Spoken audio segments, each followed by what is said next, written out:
तुही रे माझा मितवा मालिकेच्या 6 जानेवारीच्या आजच्या भागामध्ये ज्यावेळी अर्णव घरी परतलेला असतो, समोर आकाश उभा असतो.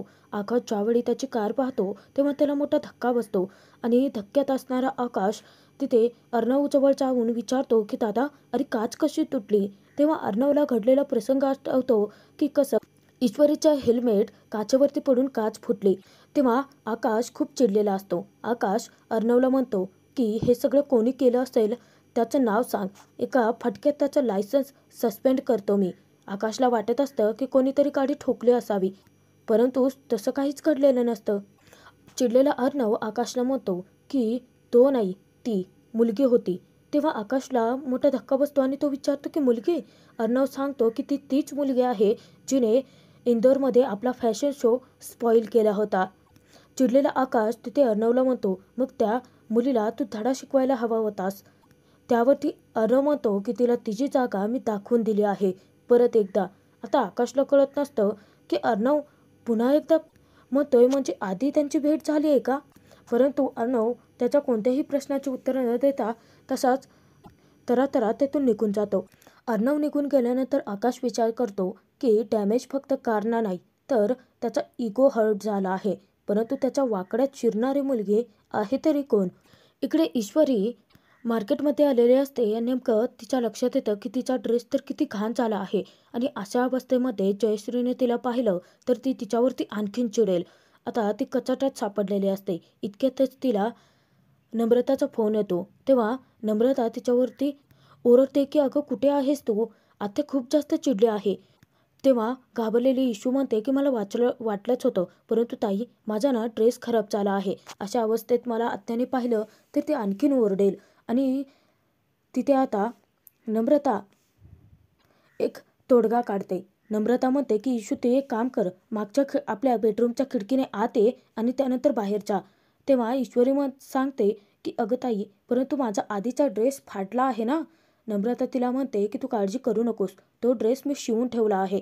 तर त्याच नंतर नम्रताला जयश्री हाका मारत असते, त्यामुळे ती बाहेर जाते. आता ईश्वरी खूप खुश झालेली असते. इकडे वल्लरी अंजली आजीचं बोलणं चोरून ऐकत असते. तेव्हा अंजली आजीला सांगते की लग्नाच्या गाठी तर वरच बांधल्या जातात ना. अर्णवला जशी मुलगी हवी तशी त्याला भेटली तरी असेलच ना. तेव्हा आजी धक्क्याने उठते आणि म्हणते की नाही नाही. ती अगदी बिथरल्यासारखी वागते आणि म्हणते की अर्णवचं सगळं मी ऐकते, परंतु या बाबतीत अजिबातच ऐकणार नाही आहे. तेव्हा अंजली घाबरते आणि विचारते की अगं काय झालं? आजी अंजलीला म्हणते की आयुष्यातल्या जोडीदाराचा निर्णय चुकून चालत नाही आणि अर्णवच्या बाबतीत हे मी घडू देणार नाही.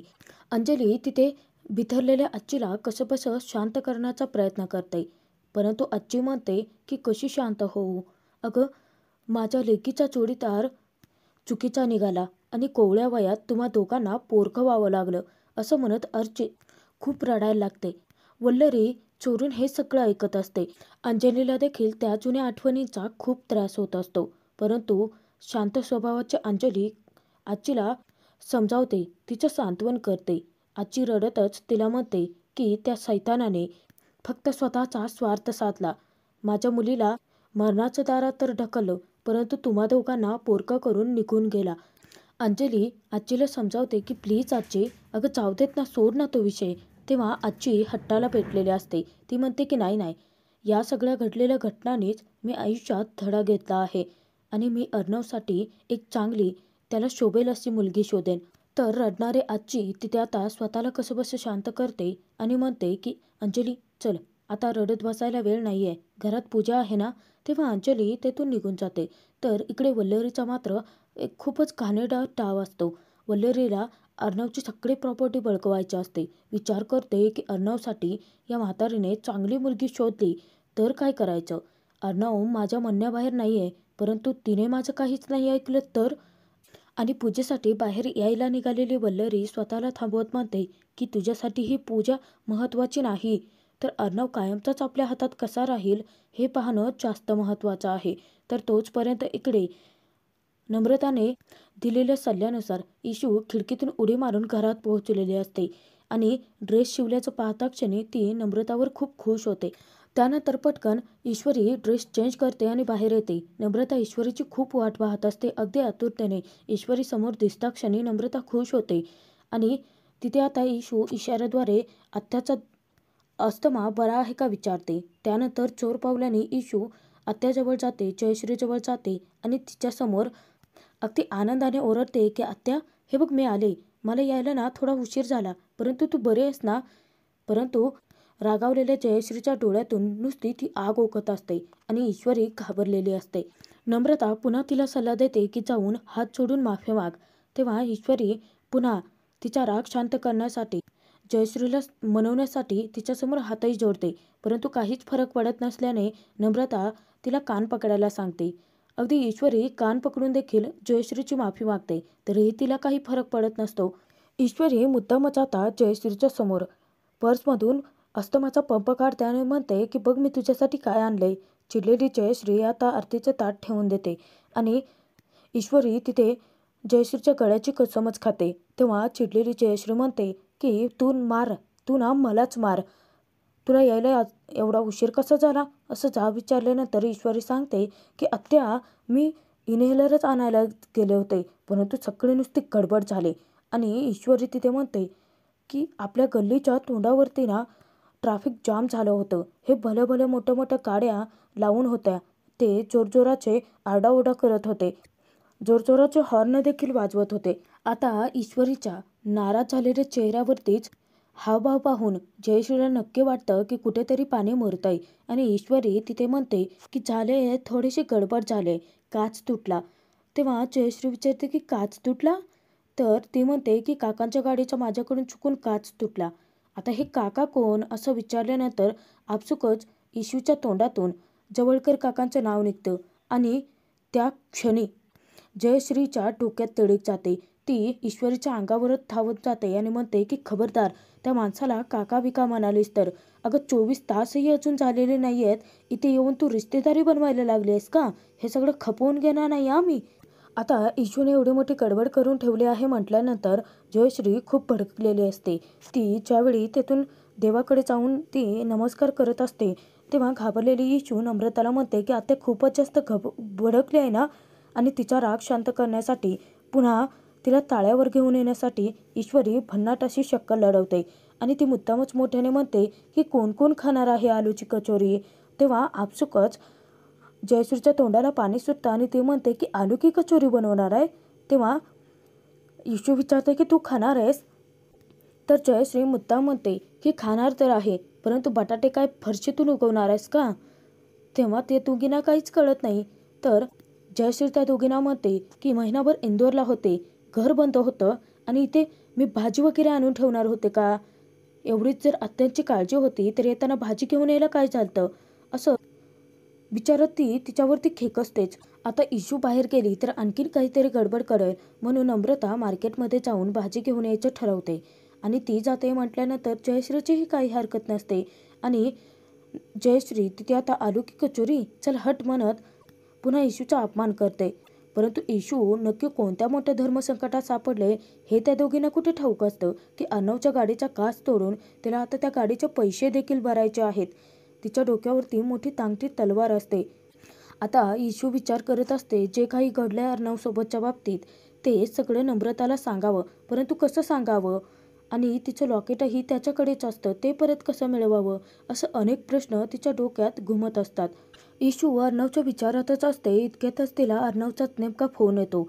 आता ती विचार करते की हा अननोन नंबर त्या भडकूचंदचाच असावा, परंतु ज्यावेळी ती फोन उचलते तर वेगळंच कोणीतरी असतं. आता मोठ्या तोऱ्याने रॉंग नंबर आहे असं सांगून इशूच्या मनाला दिलासा मिळालेला असतो. तर इकडे आकाश पूजेसाठी अर्णवला बोलवायला येतो, तेव्हा नेमका त्याच्यावरती तो चिडतो आणि म्हणतो की ते JK सिमेंटवाले ते आपला फोन का रिसीव करत नाही आहे, त्यांना जर कॉन्ट्रॅक्ट पाहिजेच नसेल तर ते सगळे कॅन्सल करून टाक.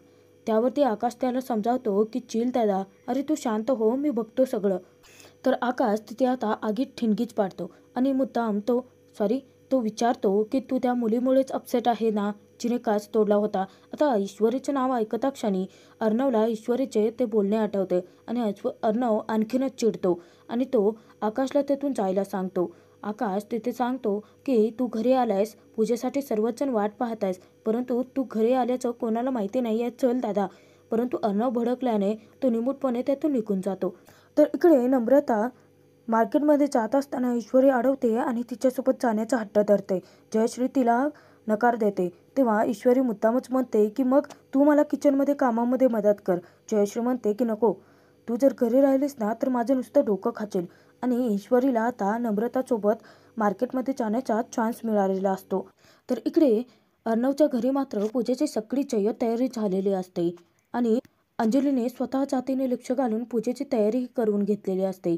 तर आजी तिथे विचारते की दुर्वा वगैरे आणलेत का? आकाश येतो आणि सांगतो की आजी सगळी तयारी झाली आहे, तू काळजी करू नकोस.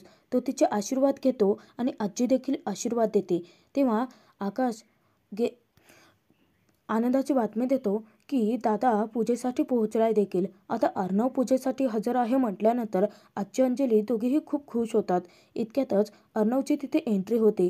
अर्णव येता क्षणी आजीचा आशीर्वाद घेतो. तेव्हा अविनाश त्याला म्हणतो की पाहतोय ना अर्णव, आपण तिकडे त्यांच्यासोबत देवदर्शनाला गेलो नाहीत, परंतु आईचा घरीच आशीर्वाद मिळाला तर सगळं देवदर्शन केल्यातच जमा आहे, नाही का? अविनाश पुढे अर्णवला विचारतो की काय रे, तुला यायला इतका उशीर कसं काय झाला? तुला वेळेत पोचायला सांगितलं होतं ना? तेव्हा अर्णव म्हणतो की थोडासा उशीर झाला, परंतु रस्त्याच्या मध्येच आणि तो थांबतो. तर आजी अंजलीच्या काळजाचा ठोकाच चुकतो. त्या दोघी घाबरतात. अर्णव तिथे म्हणतो की काही नाही आणि एवढी जास्तीची काळजी करायला कशाला पाहिजे? मी तुमच्यासमोर धडधाकटपणे उभा आहे ना, काही झालं तर नाही आहे मला, काळजी करू नका. अर्णव त्या दोघींवरतीच ओरडतो. तर त्यानंतर आजी वल्लरीला पूजेसाठी घेऊन यायला सांगते. अर्णव तिथे म्हणतो की तसंही आजीची पूजा अजूनही कुठे झाली आहे का? त्यावरती आजी म्हणते की म्हणजे, अरे ही पूजा माझ्या एकटीसाठी नाही आहे, सगळ्यांसाठी आहे. आजी तिथे थोडीशी नाराजच असते. तेव्हा अंजली अर्णवला खुणवते आणि आजीला मनवण्यासाठी सांगते.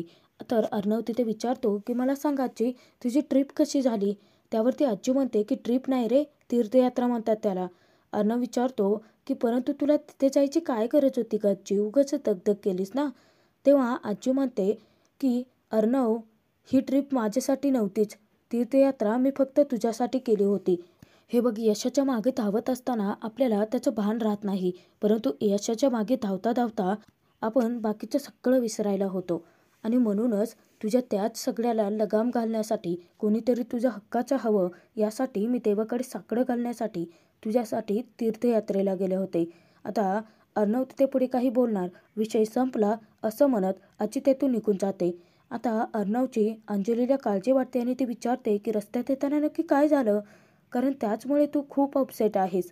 तेव्हा अर्णव म्हणतो की ताई, मला या विषयावर काही बोलायचं नाही आहे आणि तो त्यातून निघून जातो. परंतु आकाशला माहिती असतं की नक्की काय घडलंय ते. इकडे राकेश हात धुवून ईश्वरीच्या मागेच लागलेला असतो. तो सतत ईश्वरीवरती नजर ठेवून असतो आणि त्याने माहिती काढल्यानुसार ईश्वरी मार्केटमध्येच येणार असल्याचं त्याला कळालेलं असतं. तो वाट पाहत असतानाच तिथे नम्रताच्या साथीने ईश्वरी आलेले असते. नक्की रस्त्यात काय घडलं ते सगळं नम्रताच्या कानावरती तिने घातलेलं असतं आणि ईश्वरी खूपच चिडलेली असते. ती तिला म्हणते की तुला खडूस भडकूचंद त्यांना मला इतका राग येतो ना ताई, की मी त्याच्या तोंडावर त्याला सांगून आले आहे की त्याच्या गाडीचे काच फोडल्याचे 50,000 मी त्याला देऊन टाकेन. आता नम्रताला मोठा धक्काच बसतो, इतके पैसे आणायचे कुठून? आणि ईश्वरी तर आता हे सगळं काय बोलून बसले आहे. तेव्हा नम्रता तिला समजावते की आपण कुठे इथे महिनाभर तर राहणार आहोत, हे सगळं सांगायची काय गरज होती तुला? एवढा इमानदारीचा जमानाही नाही आहे इशू. परंतु ईश्वरी म्हणते की नाही नाही नाही, 3 महिन्यात मी त्याचे पैसे परत करणार असं सांगितलंय मी त्याला. तर नम्रताला अजून माहितीच नसतं की ईश्वरीने स्वतःचा नंबर त्याला देऊन ठेवला आहे. तेव्हा भोळीबाबडी नम्रता तिथे म्हणते की परंतु तो मुलगा तुला शोधणार आहे तरी कसा? नाही म्हणजे त्याच्याकडे आहे तरी कुठे पत्ता तुझा? तर तोचपर्यंत इकडे अर्णव ज्यावेळी त्याच्या गाडीमधून त्याची विसरलेली बॅग आणायला जातो तेव्हा त्याला समोर तुटलेली काच दिसते आणि त्याचबरोबर ईश्वरीचा चेहराही आणि बोलणंही आठवतं आणि त्याच्या डोक्यात आता तिडीक केलेली असते. बॅग घेऊन परत येताना त्याच्यासमोर नेमकी अंजली येऊन उभी राहते. अंजली तिथे त्याला विचारते की चिंटू, 1 मिनिट थांब, तुझं नक्की काय बिनसतंय? काय एवढा अपसेट आहेस? का चिडचिड करतोयस? तेव्हा अर्णव गप्पच असतो. तर तिथे अंजली त्याला समजावते की तुझा हा एकटेपणा घालवण्यासाठी तू कामाला स्वतः जे झोकून देतोस ना, ते सगळं चुकीचं आहे आणि आजी तुझ्यासाठी जे काही करते ते अगदी बरोबरच आहे. मलाही वाटतंय की लवकरच तुझ्या आयुष्यात एखादी छानशी मुलगी यावी. तुला काय वाटतं? तेव्हा अर्णव चिडतो आणि म्हणतो की तू आजी वल्लरी काकू सोडली ना, तर मी अजून या जगात एकही निस्वार्थपणे प्रेम करणारी मुलगी बघितली नाही. कारण फक्त मुली पैशांवरती प्रेम करतात. तर अर्णवच्या भूतकाळामध्ये अर्णवने एका मुलीवर जीवापाड प्रेम केलं होतं. परंतु त्या मुलीला अर्णव जे स्ट्रगल करत होता त्यापेक्षा आयती श्रीमंती हवी होती. हे सगळं आता अंजलीच्या तोंडून तिथे उलगडलं आहे. आणि अंजली तिथे त्याला समजावत असते की हे सगळं प्लीज सोडून दे तो विषय. तेव्हा चिडलेला अर्णव तिच्यावरतीच खेकसतो की सोडूनच दिला आहे हा विषय. लग्न, प्रेम हे सगळं मी सोडूनच दिलं आहे. आजचा हा भाग इथे संपतोय. पुढे आपण पाहणार आहोत. ईश्वरी सतत अर्णवच्या नावाने खडे फोडत असते. तेव्हा नम्रता तिला म्हणते की तू 1000दा तिचं नाव घेते ना, त्या बिचाऱ्याला तिकडे उचक्या लागत असतील. आणि नेमकं अर्णवला उचक्या चालूच झालेल्या असतात. तेव्हा अंजली त्याला चिडवते की तुझी कोणीतरी आठवण काढत असेल. त्यावरती अर्णव म्हणतो की अंधश्रद्धा आहेत या सगळ्या. तर त्यानंतर ईश्वरीने राकेशला फोन केल्यानंतर त्याच्याकडे एक नोकरी मागितलेली असते. आता ईश्वरी स्वतःहून राकेशच्या चाळ्यात अडकायला निघालेली असते आणि राकेशही तिला नोकरी द्यायला तयार झालेला असतो. तर इकडे आरती फिरवत असताना अचानकपणे अंजलीचा पाय अडकतो आणि ऐनवेळी येऊन राकेश अंजलीला पडण्यापासून वाचवतो. तेव्हा अर्णव आता खूपच घाबरून गेलेला